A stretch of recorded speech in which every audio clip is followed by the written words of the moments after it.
नमस्कार। भूमि न्यूज पलामू के विशेष कार्यक्रम साझी विरासत और साझी संस्कृति कार्यक्रम में आप सभी सुधी दर्शकों का स्वागत है। भूमि न्यूज पलामू की टीम निकली है रामनवमी के आयोजन के इतिहास की पड़ताल के लिए। आज हमारे साथ उपस्थित हैं राजद के प्रदेश महासचिव राजेश रोशन जी। हम आपका स्वागत करते हैं। और चूंकि आपका पलामू से संबंध है, पलामू के आप पूर्व मंत्री जोरावर राम जी के पुत्र हैं, तो आप रामनवमी से संबंधित कई जगह पे पड़ताल हमने किया तो आपके दादाजी का भी नाम आगे आ रहा है, श्री राम गोविंद राम जी। तो आपसे हम यह जानना चाहते हैं कि इसकी शुरुआत कैसे हुई होगी। देखिए, ये बात सत्य है कि श्री रामनवमी पूजा रखने का जो ख्याल आया जी, वो मेरे दादा राम गोविंद राम जी के मन में आया।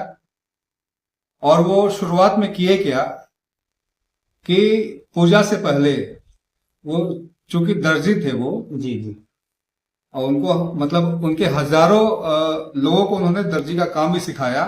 तो वो स्वयं झंडा सिल कर सभी मोहल्ला में जाते थे और लोगों को झंडा बांटते थे। अच्छा। और दूसरी बात ये बता दूं कि उनके कार्यकाल में 1 साल पहले से वो डंडा भांजना, तलवार चलाना, गड़ासा भांजना, लुकवारी जो आग का होता है जी जी, वो भांजना, और झाल मंजीरा जो होता है जी, और डंका तरसा जो है जी, उसका उपयोग वो करते थे। कई वर्षों तक वो श्री रामनवमी पूजा समिति के अध्यक्ष रहे। पलामू जिला में पहला जो लाइसेंस मिला सरकार की तरफ से उनके नाम से ही मिला।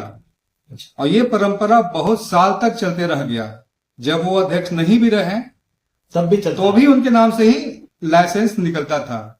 और ये सौभाग्य की बात है, पूर्व का भट्टी मोहल्ला, आज का शास्त्री नगर सेवाला रोड, इसी मोहल्ले में जो मंदिर है, हर वर्ष श्री रामनवमी पूजा समिति से पहले 1 महीना पहले चुनाव होता है। सारे दल के लोग, सारे संस्था के लोग वहां आते हैं और एक अध्यक्ष का चुनाव करते हैं। उसके बाद जो है जी, ये कलकत्ता से रथ जो है खरीद करके लाए थे। अच्छा। ये 1932 की बात है। जनरल का रथ आज भी जनरल के द्वारा निकाला जाता है, वही रथ है। ये भी बहुत बड़ी सौभाग्य की बात है। अच्छा। दादा के देहांत के बाद शास्त्री नगर, हाँ, जनरल जो है रथ निकालती है, वही रथ है उनका। अच्छा। और राम गोविंद राम दादाजी के देहांत के बाद पिताजी भी कई वर्षों तक रामनवमी पूजा समिति के अध्यक्ष रहे। उन्हीं का सिखाया हुआ आप देखिएगा, अगले एपिसोड में हो सकेगा तो कवर कीजिएगा। आग का गोला भांजना, डंडा खेलना, तलवार भांजना, गड़ासा भांजना, वो लाठी जो होता है, संजोत लाठी, एक साथ इकट्ठे जो खेलते हैं, गुहार लाठी, जी जी जी, ये सारा कुछ मैं जानता हूँ। अच्छा। मेरा उम्र लगभग 50 साल हो गया है। चलिए, तो ये तो आपने इतिहास बताया, पहले के आयोजन की शैली भी आपने बताई। अभी इस शैली में कुछ बदलाव आपको दिख रहा है? देखिए, बदलाव सन 2000 में श्री संकट मोचन दल जो 25 फीट का निकाला था रथ, जी जी, यही आपका एक जो दुर्घटना हो गया था, तार वाला बिजली कांड, जिसमें लगभग 40 लोग मारे गए थे, जिसमें मेरा एक भगना भी था, जी जी, मेरा एक दोस्त भी था प्रमोद गुप्ता, काजू जो बिलवाटी करते थे, जी जी, लच्छू फल वाले, बहुत सारे, लगभग 40 लोग मारे गए थे। बिलवाटी वाला काजू वर्मा। तो उस कार्यक्रम के बाद कुछ शिथिलता है। और जब से डीजे का प्रयोग हुआ है, भारत का संविधान नहीं कहता है कि आपको जो है डीजे का जो है उपयोग करना है, क्योंकि बहुत से हार्ट पेशेंट हैं, बहुत से बच्चे हैं।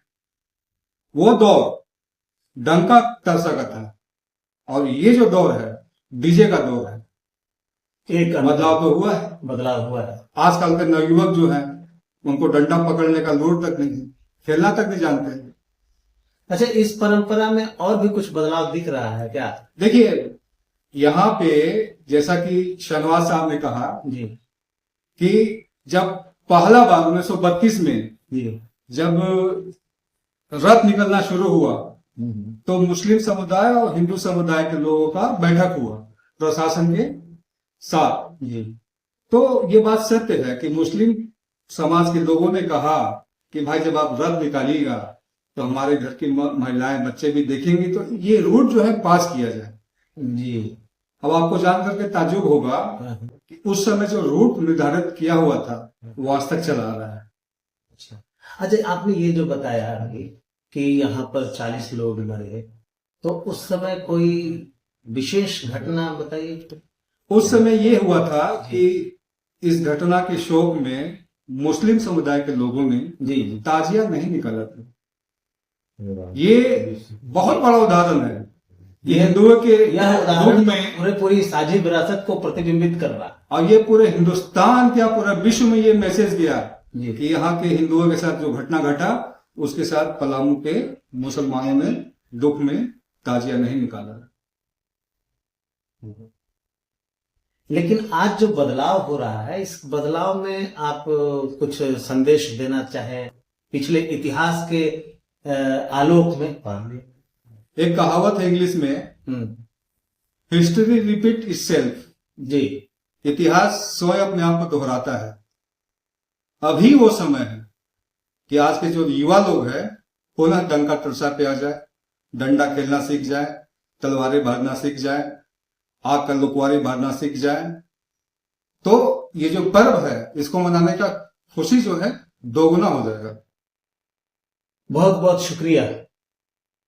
अभी इन्होंने बहुत ही गहरी बात बताई, वह यह कि जब यहाँ पर रामनवमी के इतिहास की पड़ताल कर रहे हैं तो रामनवमी के इतिहास में एक बात सामने आती है कि यहाँ तार के गिर जाने से, यानी कि बिजली के तार के गिर जाने से 40 लोगों की मौत हो जाती है, और वो भी मुस्लिम मोहल्ले में। फिर भी कोई किसी प्रकार का कोई तनाव नहीं दिखता है। यह इस बात को प्रतिबिंबित करता है कि पलामू के लिए रामनवमी पर्व साझी विरासत है, यह हमारी साझी संस्कृति है। आज के लिए बस इतना ही, फिर मुलाकात होगी किसी अगले चौराहे पे। तब तक के लिए हमें दीजिए इजाजत। धन्यवाद।